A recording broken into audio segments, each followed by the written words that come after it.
development of 100 new cities, smart cities they were called, formulating and implementing new land use policy, affordable housing for all by 2022. Okay, these were the major announcements that were made in the election manifesto before the Lok Sabha elections of 2014. Now, even in the union budget this year, like I said, the government laid some emphasis on city development and urban housing. And what was promised in the budget? Let's take a look, coming up on your screens right now.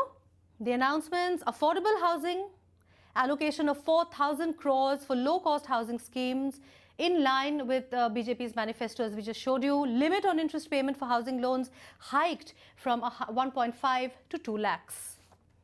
Infrastructure, a total of 37,880 crores allocated towards the NHAI for construction of highways. And we all know that highways are, real estate catalyst. For 2014, a target to complete 8,500 kilometers of national highways.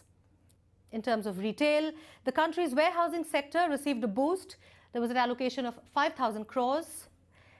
Real Estate Investment Trust. Now, let me tell you what the Real Estate Investment Trust is. It is actually a company that owns and operates income-producing real estates.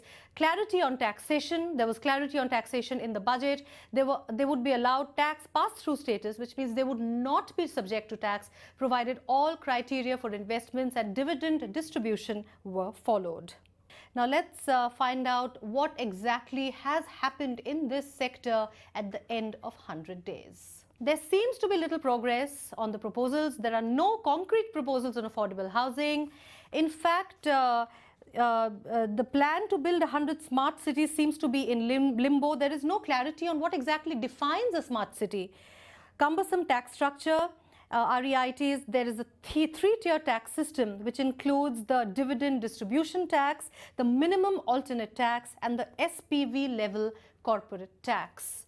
All right, so these are the realities at the end of 100 days. Talking about a country, which has about a population of 125 crores. Yes. So, we cannot expect an overnight change. Let's, first of all, before I begin, I would say let's appreciate the fact, that the current government has, put in some at least effort to bring the country in the right direction. Okay. Having said that, they are still working on it. So now, since there's a there's a stable government at the center, that's one thing. And now because there is, positive sentiment in the market, not that the transactions, not that the real estate transactions have increased yet. No, there's only been a positive sentiment in the market. So because of that, now we expect that yes, there will be, an increase in transactions also around the festival season.